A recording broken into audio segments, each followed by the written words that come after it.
Hi, everyone. Welcome to today's webinar, Learning and the Role of Leadership. We have Carroll Blair here, who's ready to present. Take it away, Carroll. Great. Thank you, Alana. And thank you, everybody, for taking time out of your lunch and or potentially busy day to join us. As Alana has said, today's topic is learning and the role of leadership. This is an abbreviated, excuse me, copy of the description. But today's discussion is really going to be how can leaders effectively inspire learning and development amongst their teams? And I just have to move something because I've got a lot on my screen, so I can't see it. So welcome. Something that's really important, we all live here in Ontario and we benefit from this beautiful land. So I'd like to read the land acknowledgement. We acknowledge the land we are meeting on is the traditional territory of many nations, including the Mississaugas of the Credit, the Anishinaabe, the Chippewa, and the Haudenosaunee, and the Wendat peoples, and is now home to many diverse First Nations, Inuit, and Métis people. So this is a picture of me. It's 3 years old, and it's a brief bio. I'm not the greatest person to talk about myself. However, the reason we're doing the webinar today is because I do have 20 years worth of experience in the field of adult education, learning, development, training, delivery, et cetera, et cetera. I have education from Canada, the United States, as well as Europe, and work experience from the fields of corporate, finance, nonprofit, as well as a municipal environment. The one thing that I can tell you is learning and the importance of learning is the same no matter the environment. We've switched pages. And something that's really been rewarding for me has been career coaching, both in and outside of the work environment. Currently, some of my work involves volunteer tutoring for ESL in the for new Canadians. Anywho, you are welcome to reach me. You can see my LinkedIn address is there. So if you really want to learn more about me, or more importantly, about learning and development, I'm easy to reach. All right. So you've been introduced to Alana Hughes, our producer. She is a designer and the guru at Procept Associates, and here to help both me and you. So if you need any technical support, she's the one to reach out to. I also encourage you, if you have questions, to send them to Alana because they really come in handy. And true confessions, I'm quite used to having an audience, so talking to people and having interaction. So it's a little bit different for me to be doing more of the one way. On-screen smiles. We love seeing your smiles. Sorry, I have a bit of a frog. And while we are recording this, you will not be on screen for the recording. Timing. We're going to try and run about 45 minutes, leave a little bit of time for questions, and there's going to be some polls. So I'm hoping to get some feedback that way. Anything so far? Anything I need to know, Alana?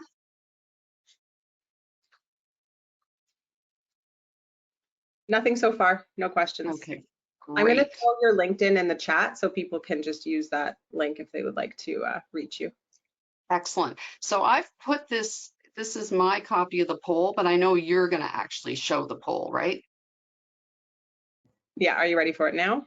Yes, please. That'd be great.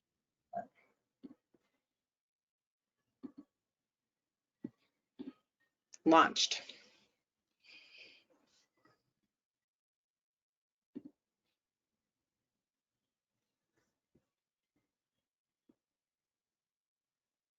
So this poll is asking about your role in learning and development. Okay, we'll give it another 20 seconds for people to vote.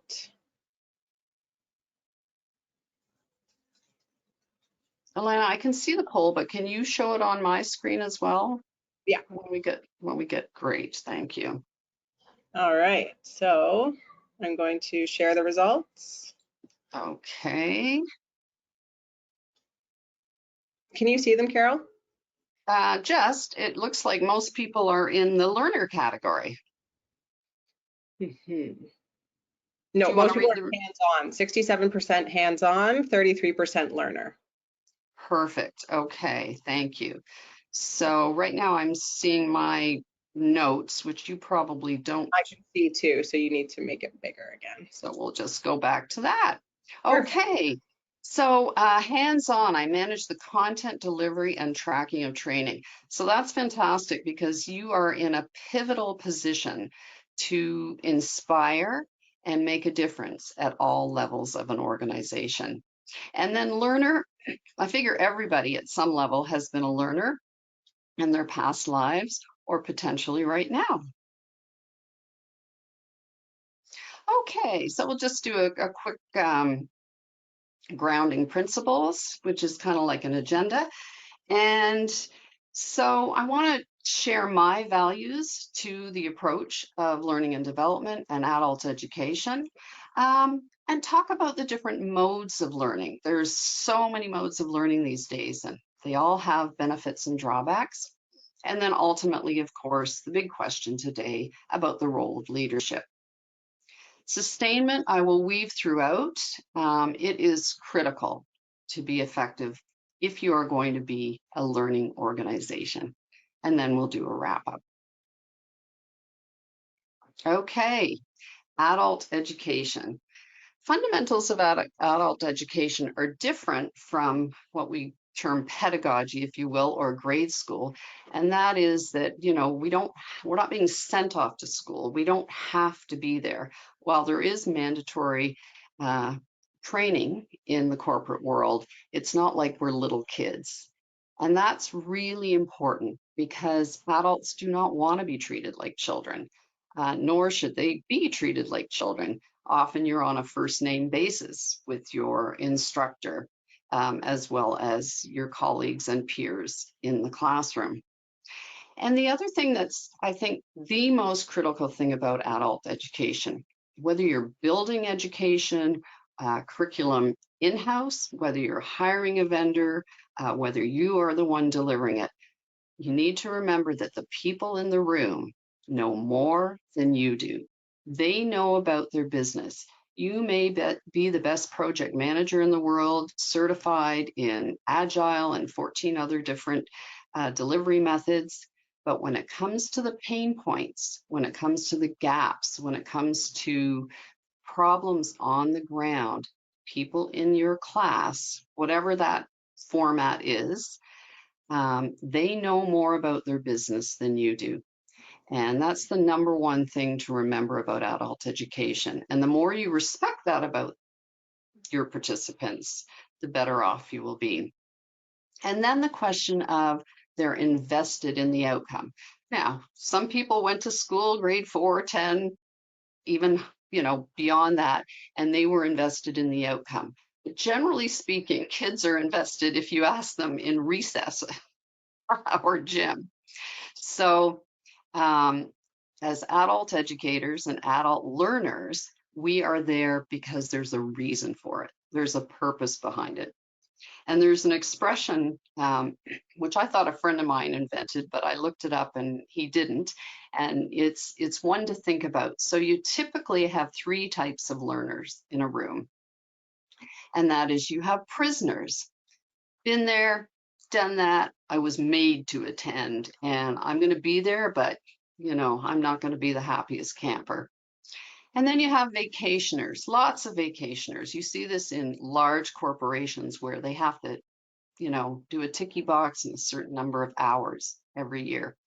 And they're like, cool, I get out of the office for the day, I'm going to hang out with some people I haven't seen for a while. They might even give me lunch. So generally those people are maybe, I'll interact. I'll answer a few questions, but mostly I'm going to coast. And then you have the people that you really want, and that's where leadership comes in as far as who are you sending on course, and that is the learners. I genuinely want to participate.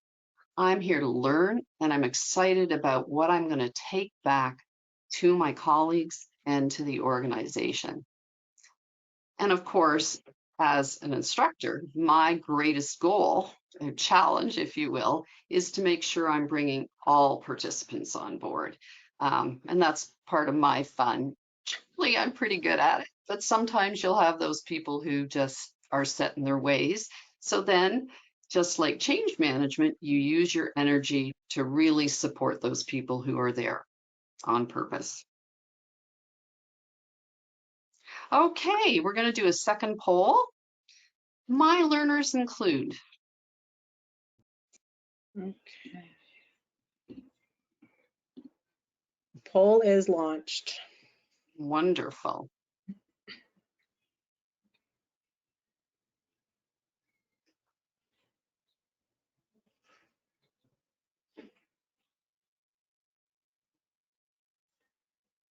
Okay, we'll give it 20 more seconds.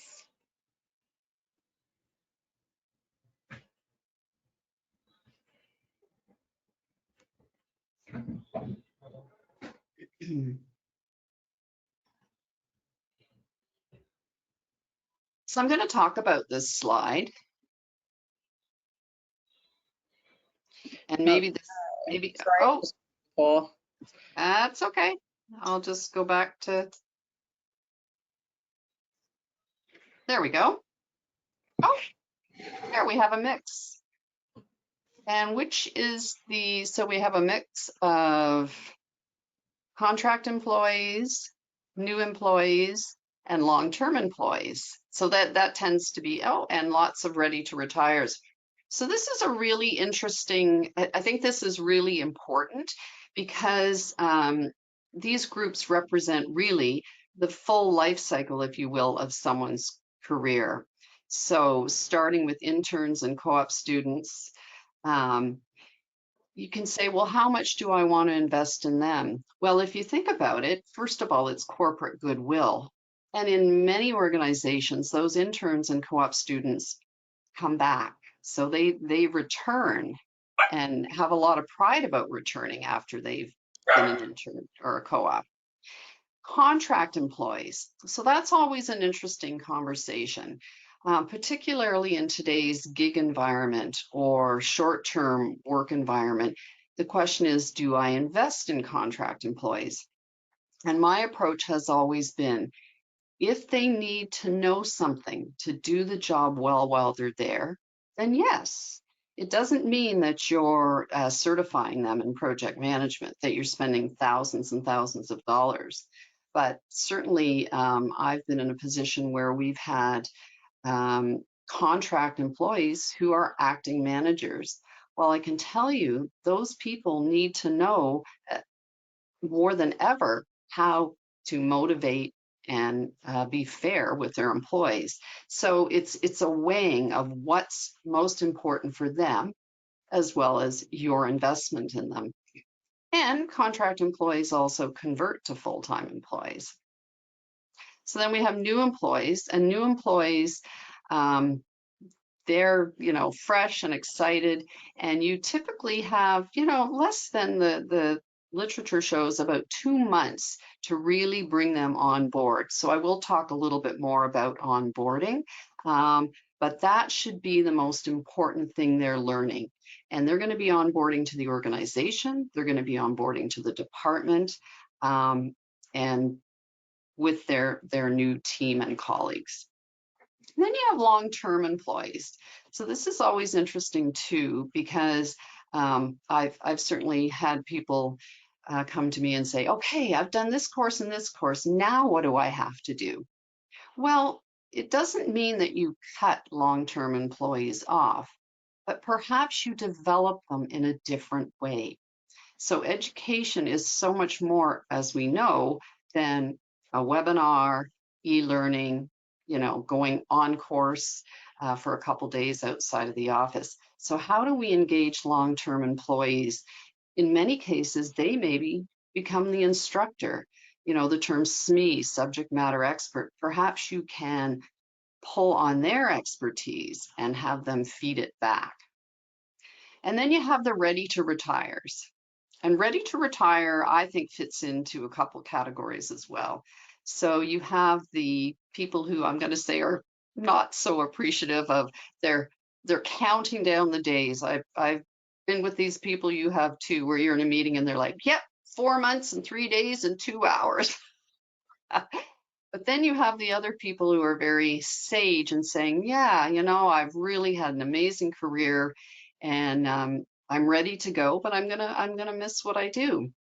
And not that you can't pull the other folks in, but when you have people ready to retire, they can share so much of your wisdom. So, from a learning opportunity, you can pair them, for instance, with new employees. You can pair them with interns. Certainly, doing short videos where you have some key questions to share with people, that are new to this business. How did you handle a difficult vendor? Pose some really meaningful open-ended questions. Um, the ready to retire is kind of funny too. I'm just going to look at my notes here. Because they're walking away with a lot of information. So, for instance, in hydro, they call them the graybeards, which, in all fairness, they've been a primarily male-dominated organization. But I wanted to share a funny story, and that is Microsoft, when they went to have their whole campus out in Seattle refurbished, they couldn't find any floor plans, and they actually had to go to a retired property manager, whether he was a janitor or otherwise, and he basically led them to the only hard copy, which was in some closet here, who knows where. So those people are walking away with potentially some pretty critical information. All right, learning paths. So I thought this was kind of a cute, oh, it just flipped again. Let me go back to full page. Come on, there we go. I liked this because it was like a board game. And when you think about the life cycle of learning in an organization, there's always a start. And typically that start is onboarding. And I could do a whole webinar on onboarding. It's so critical and so important. And then you'll see the little caution signs, if you will. So this is straight out of iStock. But if you think about the caution points, those are steps along the way. So as I mentioned, the first couple of weeks, the first couple of months, what is going on? What are you learning? What is the relevancy?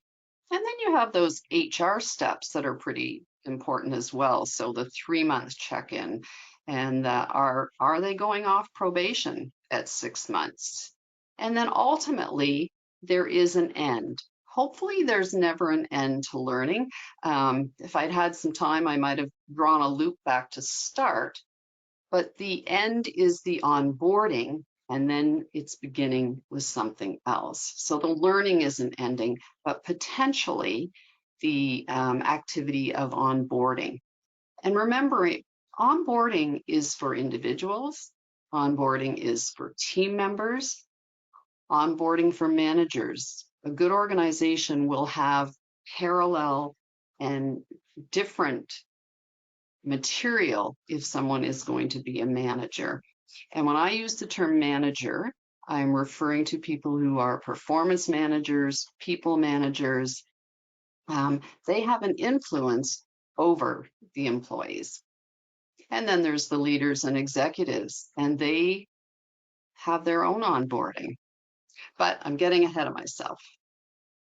Okay, so I put this in because it's a debate I've often had. A lot of people use the term training and learning interchangeably.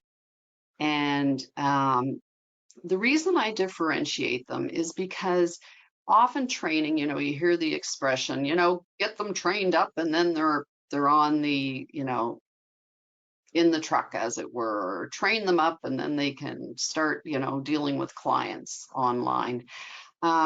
Training is very often considered transactional in the area of, again, government or financial world, all these areas of compliance. There tends to be a lot of mandatory and legislative training.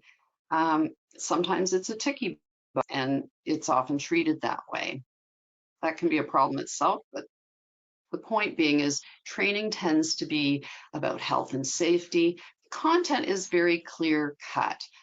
With WMIS, it's either the safe way to do it or it's not the safe way to do it. And I'm using an acronym, but I'm sure you know what WMIS is, handling of chemicals.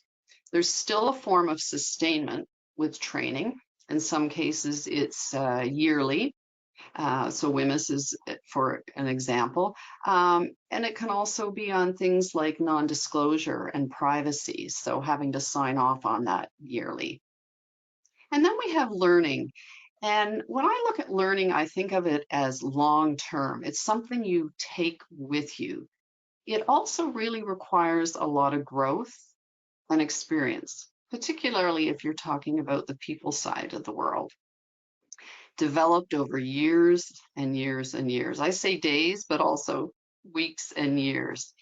And the thing about learning is learning contributes to building a culture. The sustainment for learning comes in many, many forms, and I'm certainly going to share that with you because that's the crux of what I work on with organizations. So, for instance, you might train somebody on your selling techniques, but it's the learning and the practicing. How do I interact with people and influence them positively instead of scaring them away, telling them 100 details. An example that talks about training where learning is involved is I like to use the example of Captain Sully, and he was the captain, of course, of the plane that landed in the Hudson River. Well, he said when he was interviewed, he had done this training, this simulations over and over and over again. But when it came to the day, the actual landing the plane in the Hudson River, what was it? It was those years of experience. It was understanding the weight of the plane and the weather and all the environmental factors, not to mention the responsibility of having X number of souls, as they say, on board. Okay, so layers of learners. So today we are looking at individuals, managers, teams, and leaders. Everyone is an individual. Whether you're part of a big department, whether you're remote, everybody is an individual and likes to be treated that way. And I'm going to dig in more to the other levels. And the purple in this case represents the environment they're working in, so the corporation or the organization. So I thought I'd talk about learning styles for a minute because they're very often ignored, and particularly in this era of machine learning and e-learning, are we being most successful in having people learn? So again, going beyond the transactional, yes, I passed it, and guess what? I'm not going to look at it again, to learning and development. So each style, most people, if you stop and think yourself, what style am I? Most people know by this stage of the game what works for them better, although they may not be exposed to it and then go, wow, that really stuck. So we're going to talk about that. The fact is, though, no matter what your learning style is or the learning style of your learner is, they want to know the why. Why are we doing this? Who is this benefiting? And how are we doing it? So let's drill down on each. So the visual learner, and this tends to be in the last few decades, the #1 learning style. So then we start getting into nurture versus nature. But kids are raised on television. Most kids are. I don't want to say all kids. Visual, show me, demonstrate it. Give me a video, give me a screenshot. Easily accessible information. I'm just going to close something on my screen, give me a little more room. Visual, I'm happy to take notes, read the book, and go home with the manual. So what do we want to do for this person? We want to, if possible, give them the manual early and use the manual, point out where the information is. As an educator, there's no way I go through a whole manual in any class. That would be deadly. It's kind of like death by PowerPoint. But you know, referencing, showing people where is it, giving them the link to the video. And with e-learning, which is visual as well as tactile, once someone has done e-learning, giving them the opportunity to go back and do it again. So again, if it's ticky box, yes, I've done it. But if you want someone to learn, give them the chance to go back. Auditory. So true confessions, I'm an auditory learner. And is that nurture versus nature? I grew up primarily listening to the radio. So I didn't spend a lot of time in front of the television until later years. Tell me about it. Tell me a story. Let me ask questions. I want to be part of the conversation. Is that because they're an extrovert? It could be, but they like listening. What do my colleagues have to say? It's learning from others, the learning circle. You know, what would be called a podcast. I made up the term drive and learn. And let me ask questions and hear the answer. So for instance, I had a colleague who I used to lend a lot of materials to, and I gave her a CD to listen to. And whatever, she came back, she said, Carol, this was great. Now I am going to go out and buy the book, because she said, I need to read it. I need to see the words. So she knew her learning style, but that was just so interesting for me. Whereas I'm more than happy to throw it back in the player and listen to it again and go, oh, yes. Although I love reading books. But the idea is making information accessible for all those styles. And then we have kinesthetic. And kinesthetic, you people know who you are.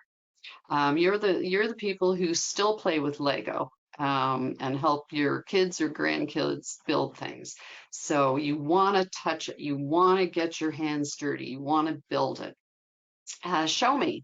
Let me play in the system and get my hands dirty.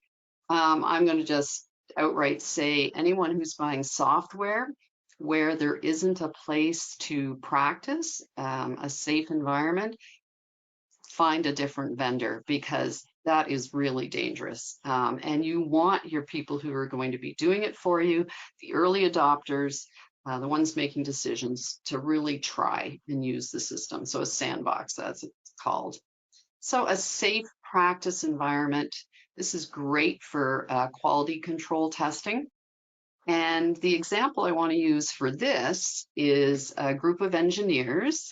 They won the CSTD, Canadian Society for Training and Development. I think they've changed their name now, but they won a big onboarding award because they got all these engineers, you know, who are quite thoughtful and smart, as it were, and had them build a safety system. How do we get people out of the warehouse safely? So they were just like kids around with Lego, but they were learning all the rules and all the safety equipment.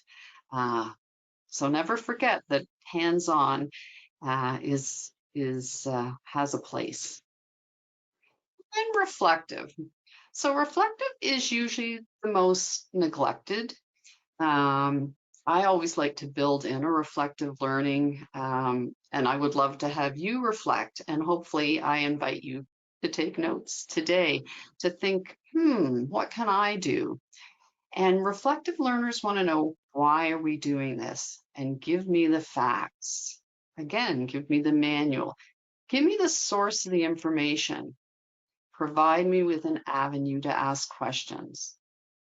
And those questions might not be in the moment. Often reflective learners are the most underutilized people in a group. So the more you can go back and say, hey, what did you think about that? Or what did you get out of that? And not everybody wants to give the answer in the moment. They want to go away, absorb, and think. So when I think about this, I think of people like Malcolm Gladwell, for instance. I had a friend when I was at York University. She and I carpooled together.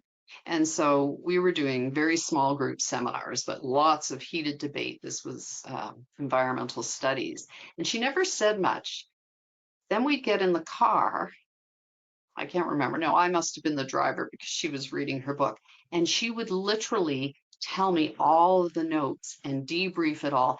And I felt so privileged. It's like, my gosh, you should be sharing this with everybody else. She needed time. She needed to reflect on it. And that might have only been a couple of hours in that case. And maybe it would end up being, we talk about it later on. But the value of absorbing and churning it through. How are we doing for time, Alana? I'm not watching mine at all. You're good. You have 25 minutes total left. Oh So my gosh, yes, but we are looking at a 45 minutes, so yes. hopefully I won't go too long. Please, here's another poll to give you something to think about.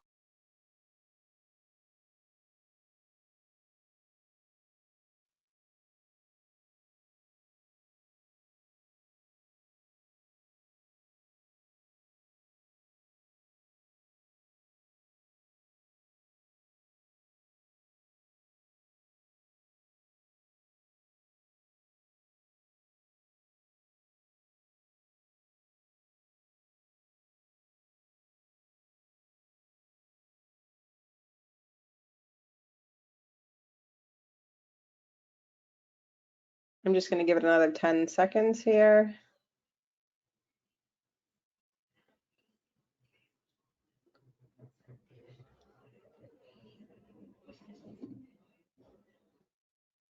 Funny how it does that. Hmm. That's okay. We'll edit that out. And there's the results. Yes. So it looks like most people are in the compliance and people management. Have I got that right? Yep, that's what it looks like. Yes. So each of these, if you're making a decision, is a matter of time and energy.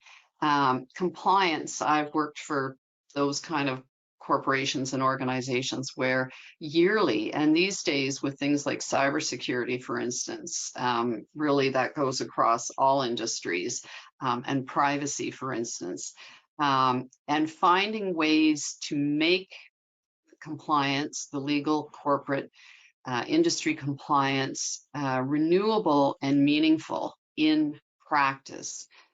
So to go beyond the training and use it with real life examples. Privacy is key, of course. People and management skills. This to me is a long-term investment, and one I'm going to talk more about given today's topic. Skill development. The big ones these days, of course, are project management and change management. And how much do we invest in this? So I'm trying to just get a sense of where you are. And then, of course, product knowledge. And then it doesn't look like anybody's doing a technical refresh, or too many are, which is always fun. So now we're going to, oh gosh, why do you keep doing that? I don't know. I just blink and it goes to the full. Sorry, you guys, I'm just trying to get my mouse to. All right, there we are. So I'd like you to look at this and say, what do we see here in these in this team effort here? So there's a lot of different kinds of teams. So we're talking about teams today. So we have what's, long-term, long-standing teams, right? And that might be actually departments, but many departments also have teams within them, right? So they have the budgeting team, they have the marketing team, the IT team, all within, say, one department or one company. You have operational teams. So they're coming together for a specific reason. To use hydro again as an example, They have mobile teams. So depending on where the power outage is and how remote it is, they may have 50% of the crew move in and be augmented from the regions around it. If it's downtown Toronto or another major center, probably they have the bulk of their people nearby. But those teams come together specifically, for a power outage, for instance. The one that's most common, the ones that we talk about a lot, are project teams. So they could be cross-department, for instance, HR and IT. They could be cross-national. They could be different centers, and they could even be international. So they're coming together for a short period of time or a long period of time to build things, and then they become cohesive, or hopefully they become cohesive. There's special events teams, and those are always the fun ones to be on. So you have, the Christmas event team or the holiday party team. They might be social events or fundraising events. So you've got your day job, but then you go for a month and help with this. Like project teams, I'm doing my day job, but I'm helping on this project. And then you've got learning and study teams. And this is one that I feel has a great deal of value. And I will talk a little more about that. But the idea that particularly for managers or people who are learning people skills, so whether that's empathy, whether that's feedback, things that have to be practiced, that they get together with their peers and have a lunch and learn or a practice session. So they become a learning team. The other thing about teams, if we think about this, and I may save this for the next slide, but if we look at this group, what do you see them doing? Yeah, I'm going to save it for the next slide because I want to look at this quote. And then I'll go back. So this is John Katzenbach, and he wrote the book, oh, that's so funny, The Wisdom of Teams. So he's very well renowned, and while lots and lots has been written since, the fundamentals of teams were written by John Katzenbach. So a small, and I put this added in, or large, number of people with complementary skills who are committed to a common purpose, a set of performance goals, and shared approach for which they hold each other mutually accountable. So if we go back up to this picture, is this what they're doing? Do they have a shared purpose? Well, they look like they have a shared purpose. Do they have a description? Do they know what's expected of them? Their common goal, is it a neighborhood cleanup? Is it property on a campus that they're cleaning up? Are they prepared? It looks like they are. They've got gloves and a rake and what have you. When I was with a trades organization, the school they were building was used at night, unfortunately, sadly, by people who were taking drugs. So they had to worry about the health and safety because in the ceiling they would find needles. So when I look at this picture, I think, well, if they're picking up sharp objects, they're not wearing the right kind of gloves. The other thing to think about teams is, again, going back to everybody is an individual on a team, but then they become a group when they become a team. Are they being recognized? Does the organization recognize them? And is what they're doing going to make a difference? So we'll scoot ahead. So we're talking about those layers again. We've talked about individuals. I've talked a little bit about managers and the role, the way I'm using managers of people. And managers have the biggest influence, of course, over a team. And those managers may be direct managers, or they may be a matrix manager, a project manager. I love this picture. I'm sure you've all heard the expression, drinking from a firehouse. I had to throw this in. But the idea is that the delivery method and the amount of information is really critical. Working with subject matter experts, SMEs, tend to be very married to their content.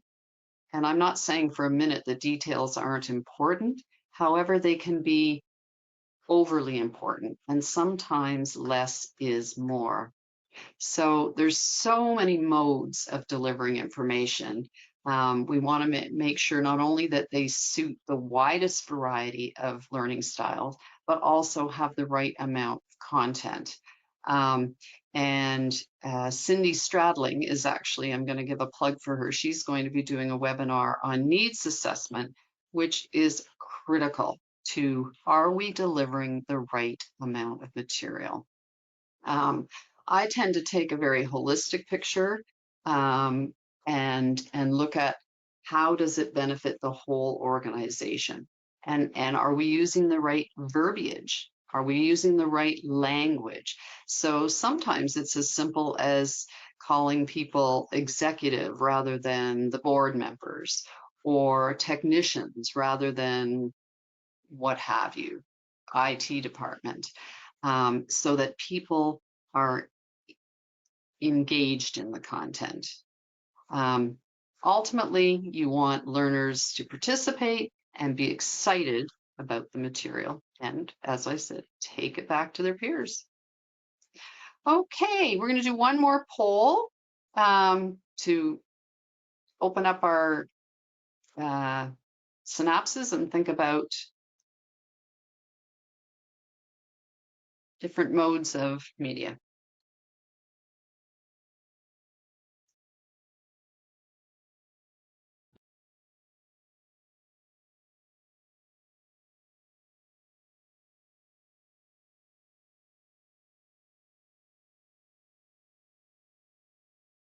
Okay, I'll just give it 10 more seconds here. And this was an unlimited number of entries, wasn't it? Yes.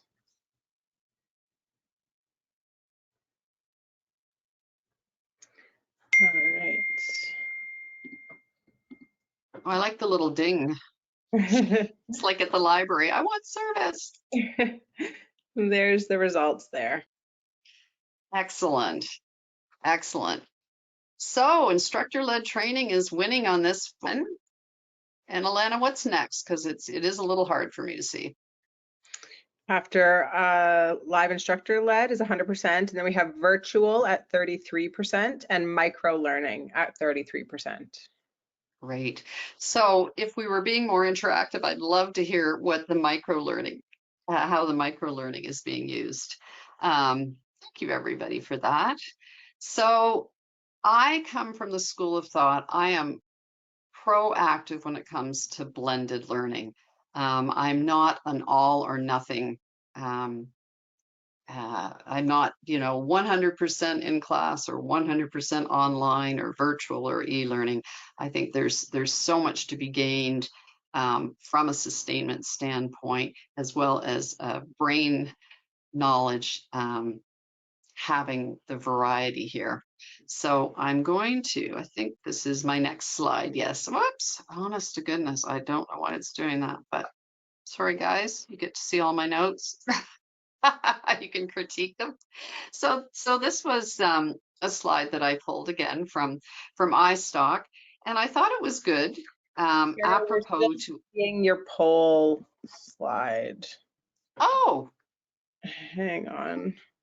I don't know why. Really? Can you just share your screen again, maybe? What are you seeing now? I'm just seeing the poll. And now? Still the poll. Oh, darn. Okay. So just remind me how to do it. I'm not in my comfort zone, everybody. I'm used to Zoom. Zoom. And just at the top of the menu on the right-hand side, you should see share screen. There's like, it looks like a play button almost. says you're sharing. Okay, hang on. I'm going to try and let me just, maybe this is a me thing. Share, hide. Okay, now I see us, but I don't see your screen. Lucky you. Mm-hmm. Okay. Sorry, everybody. Now's a perfect time to munch. Okay. Okay. Now you're So now seeing, I see your screen, but with your notes. yeah, and that's okay. We're going to change that. Now, are you seeing all the different icons? Yeah. Beautiful. Okay. So, thank you. And thanks everybody for being patient with the technology. So as with that list, as surveying you, what are the different types of learning you're using? Really, the modes of go from, A, from an advisory committee to Z of Zoom, as I've just mentioned, the Zoom classroom. But I thought I would quickly pick out a few of these because you're thinking, well, really, what do these ones have to do with learning and sustainment? So I think the key person is critical, and I suspect that many of you are the key people to influence learning and development in your organization. I like the insurance with the umbrella because the number one challenge in organizations, as far as I'm aware, is time. So if you can ensure someone that, yes, you're going to go and I'm not going to be texting you and asking you questions, and your colleagues are going to be able to manage your workload, maybe not all of it, but it's not going to be dropped because there's nothing worse than, yeah, I'm so excited to go on class, but guess what? I'm going to come back and I'm going to have twice as much work to do. So insurance that the time is being valued, that your job that day is learning. So that's why I wanted to pick out insurance. And then the next one I wanted to pick out was mental health. So mental health and wellness, if you follow the news at all, is so critical, and it is tied to having a learning organization. So the wellness of an organization is tied to the mental health wellness of your employees. Certainly, there's a lot of resources and good courses out there on it. So I'm not going to say anything more on that.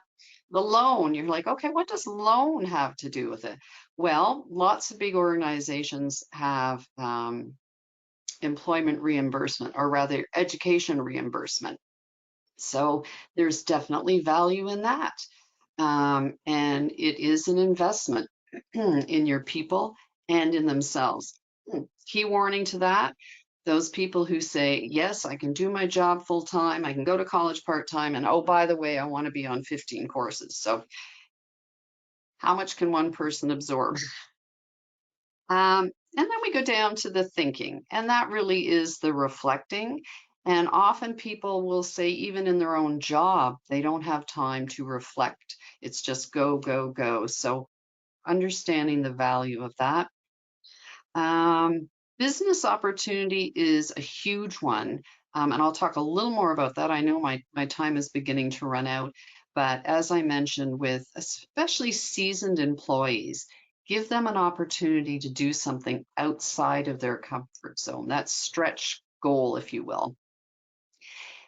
Autism. Why do we have autism on there? Well, neurodiversity is also another opportunity and responsibility. There's lots of organizations now that are hiring people who are on the spectrum because they are so good at certain jobs. So being open to the fact that there's different people. So needless to say, I could drill down on each of these, including the ones that were in the poll. I do have to watch my time. So I love this picture. And I want you to take a minute and look at it. It's the idea of stickiness. So stickiness is a term that's used in, L&D, learning and development, all the time.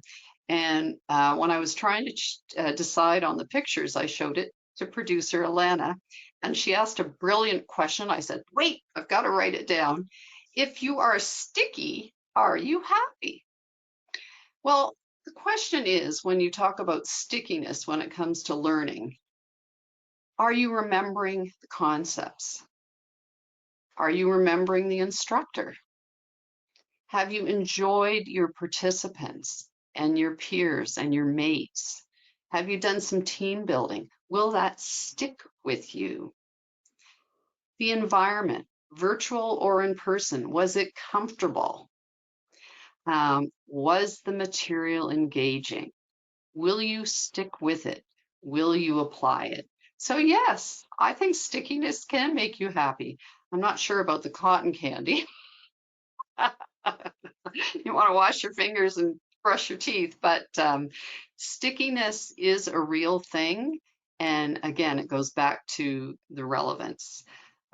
Sociologists, for instance, after the eclipse, said on the radio that most people, who hung out with their neighbors or went somewhere special, they would talk about it for about 3 weeks. So that's a form of stickiness. It would get those neurons going and they would be excited about it for about 3 weeks and then, it would disappear.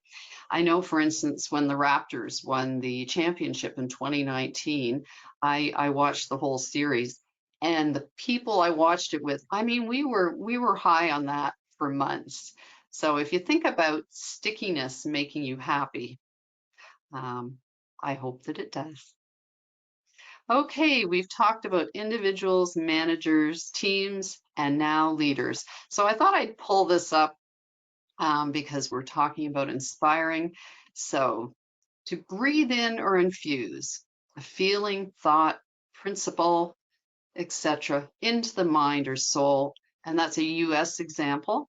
And then, because of our British roots as well, yes, colonial British roots, but this is where our language comes from, to make someone feel special that they want to do something and can do it. His confident leadership inspired his followers. She inspires great loyalty among her followers. So it's a verb in the sense that it's not a thing. You can't feel it. You can't, well, you feel it, but you don't, it's not in your hand. So that's what we want to do as leaders. We want to inspire. So if you want to reflect on someone who's inspired you, someone that you would like to role model, doesn't mean you're copying them, you're not mimicking them, but they're inspiring you. Leadership dues. So again, I chose this, Lynn actually helped me choose this slide, this graphic, because initially I thought about leadership don'ts. So one of the things I want them to do is get out of the way. So as the early examples, let me go and be on training. Let me be in this classroom. Let me learn without being interrupted. Let me get out of the way. So what can leaders do? They can be visible throughout the project or the program. I love when an executive or a manager will come and introduce the course and speak to the value. Walk the talk. I can't tell you the number of courses I brought in to organizations, and people would say, well, why aren't the managers doing this? Why don't the managers know this? So again, if you want sustainment and want real meaning, maybe the managers do it first, or they do an abbreviated version so they understand the value and they can talk about it. Learning and development often has to be marketed, and I said, please make it fun, because, well, I've taken lots of outlines and made them more applicable, and also make the learning fun, and provide real support. So the example I have for that is trying to roll out Visio, where the participants could not get Visio on their machine. And I had to go through layers of approval from the managers, layers of approval from IT, and it was absolutely ridiculous because the real support was, if you want these people to do Visio, you want to talk about just in time, they have to have it on their machine. And hopefully they have it on their laptop before they take the course. So again, they can play with it and then come back in, do the coursework, and be ready to rock. Something else leaders can do, town halls. There's just so many things that leaders can do, but I think being visible and talking about why the learning is important, and most of all, how it has benefited the organization. Okay, I threw in this slide to wrap up. Change management. Progress is impossible without change, and those who cannot change their minds cannot change anything. For me, I think change management is inherent in learning because learning is about change, whether it's changing a paradigm, process, very often one's job description and responsibilities. And I humbly suggest that applying empathy in the role of leadership is a part of change management and a great way to support your employees. So there we go. Did I come in under an hour? Just barely. Any questions? There was a comment here from a student about micro-learning, just because you had asked, and the student said, we send out learning booster emails after a course is completed that consist of some reminders of what they learned in class and exercises to help them practice. Fantastic. And if I knew how to send up thumbs up and hearts on this system, I would do it. Yes, and that's a fabulous way to use micro-learning. Okay, and then we have a question here, and it says, how do you see AI impacting learning and development? Wow. Well, that is the question of the year, isn't it? If not the decade and our future to come. I see it is impacting it, and I think that we have to be very, very careful. So just like the gaming industry that, and I'm not speaking out of turn here, anybody who has read about this knows it's in all the literature that it's completely male dominated and very often misogynist. I'm not saying that's true about AI, but you have to know who is putting the information into that source. So AI represents us. So who is the us in the producing the AI? I was at a conference, an online conference recently, where an organization of 30,000 people is using AI for coaching. And wow, that's really changing the world. So I would say use it with discretion and not make it your only mode of delivery. Okay, we have another one here. What is a key subject you recommend to your clients? A key piece of, Or a key subject. oh, okay. And you know what? I don't know why my battery is not plugged in, but if I don't do that right now, give me 1 second, I can talk while I'm doing it. And I would say, why aren't you plugged in? We are plugged in. Oh, you know where it's not plugged in? To the computer. So I think the things that are most important right now, pardon me, are empathy, the people skills, empathy, mental health, how to interact with people, and listening skills. So I would say, there's all the technical stuff, but it's people stuff that's really critical. And we have one last one in the chat here. Any advice on e-learning, pros or cons? Yes, let me plug in my computer. So e-learning. Oops. Every time I do something, it does that, doesn't it? E-learning, I would say, again, use it with your discretion. There's so many good things you can do with e-learning now to make it really interactive and include all those modes, the auditory, the visual, the tactile, and the reflective.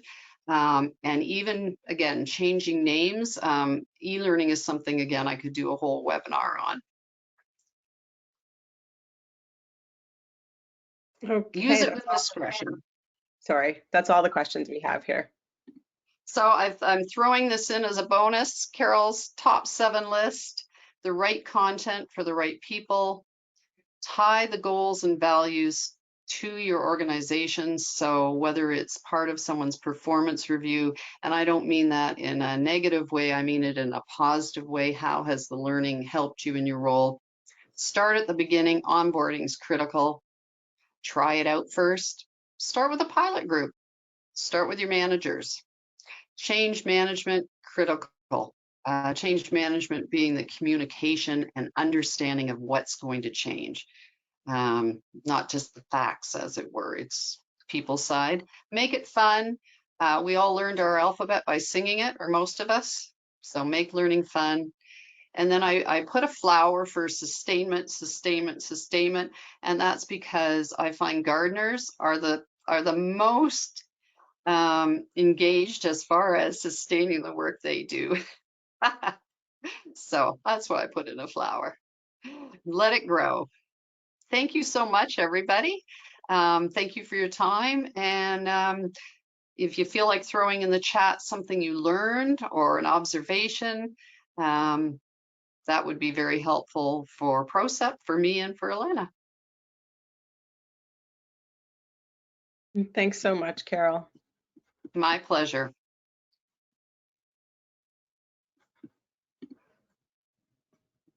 I'll just give it a minute here to see if anybody has anything. Yeah, absolutely. And reading feedback and doing feedback is so critical in learning.